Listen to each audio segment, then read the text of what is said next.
বাংলাদেশের আসন্ন ত্রয়োদশ জাতীয় সংসদ নির্বাচনকে ঘিরে রাজনীতির মাঠ ক্রমেই উত্তপ্ত হয়ে উঠেছে।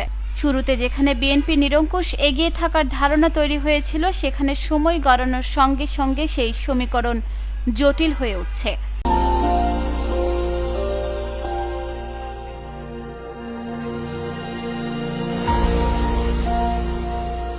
একদিকে ক্ষমতাচ্যুত আওয়ামী লীগের মাঠে না থাকা বিএনপিকে স্বস্তি দিচ্ছে, অন্যদিকে জামায়াতে ইসলামী দ্রুত শক্তির সঞ্চয় ও সংগঠিত উত্থান বিএনপির জন্য বড় চ্যালেঞ্জ হয়ে দাঁড়াচ্ছে।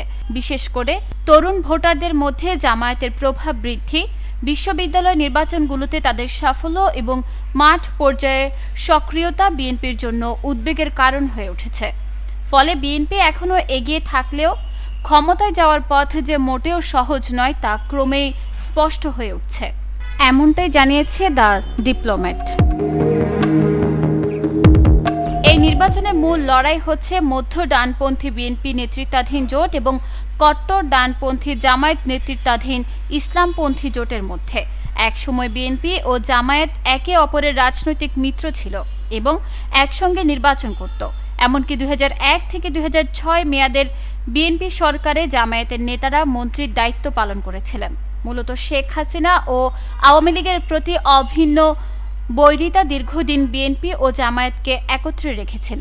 কিন্তু আওয়ামী লীগ নিষিদ্ধ হয়ে রাজনীতির মাঠ থেকে সরে যাওয়ার পর সেই বন্ধন আর নেই। গত এক বছরে সংবিধান সংস্কার ও নির্বাচন কবে হবে, এই ধরনের নানা ইস্যুতে দুই দলের মতো পার্থক্য প্রকাশ্যে এসেছে।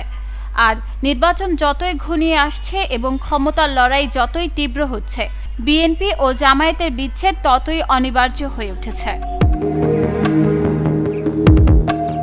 আসন্ন এই নির্বাচনে সংসদের 300টি আসন নিয়ে লড়াই হবে। শুরু থেকে অবশ্য বিএনপি এগিয়েছিল। কয়েক দশক ধরে দলটির সমর্থন ভিত্তি 30 থেকে 40% মধ্যে ঘোরাফেরা করছে। তবে সমস্যা ছিল সবসময়ই। আওয়ামী লীগ সরকারের সময় দমন পীড়নে বিএনপি দুর্বল, হতাশ ও বিশৃঙ্খল হয়ে পড়ে।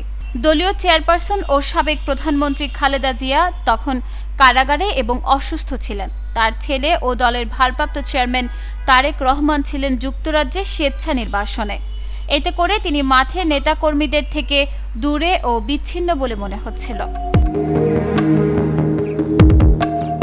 ছাত্র জনতার গণ আন্দোলনে আওয়ামী লীগ পতনের পরের কয়েক মাসে বিএনপির কিছু নেতাকর্মী নিয়ন্ত্রণের বাইরে চলে যায়। তারা লুটপাট ও সহিংসতায় জড়িয়ে পড়ায় সাধারণ মানুষের মধ্যে দলটির ভাবমূর্তি ক্ষতিগ্রস্ত হয়। তবে গত বছরের ডিসেম্বরের শেষ দিকের কিছু ঘটনায় বিএনপি নতুন করে গতি পেয়েছে বলে মনে করা হচ্ছে।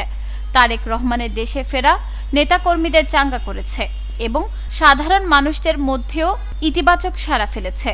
তিনি আনুষ্ঠানিকভাবে দলের চেয়ারপারসনের দায়িত্ব নেওয়ার পর কোনো বড় বিরোধ বা ভাঙন হয়নি, বরং এতে দল নতুন প্রাণ পেয়েছে।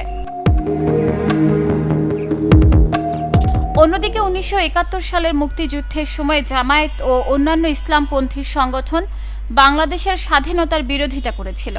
তারা পাকিস্তানের সঙ্গে সহযোগিতা করে এবং ভয়াবহ যুদ্ধ অপরাধে জড়িয়ে পড়েছিল। এর খেসারত জামায়াতকে দীর্ঘদিন দিতে হয়েছে। যদিও দলটির শক্তিশালী ও সুসংগঠিত তৃণমূল নেটওয়ার্ক আছে এবং রাজপথের উল্লেখযোগ্য শক্তিও আছে, তবুও অতীতে তারা বড় কোনো নির্বাচনী সাফল্য পায়নি। তবে এবার পরিস্থিতি বদলাতে পারে। সাম্প্রতিক কয়েকটি বিশ্ববিদ্যালয় ছাত্র সংসদ নির্বাচনে জামায়াত ভালো ফল করেছে। শহুরে তরুণদের মধ্যে তাদের সমর্থন বাড়ছে বলে ধারণা করা হচ্ছে। পরিবর্তন ও সুশাসনের প্রত্যাশায় থাকা অনেক ভোটারের কাছে জামায়াত এখন আকর্ষণীয় বিকল্প হয়ে উঠছে। নিউজ ডেস্ক, চট্টগ্রাম সময়।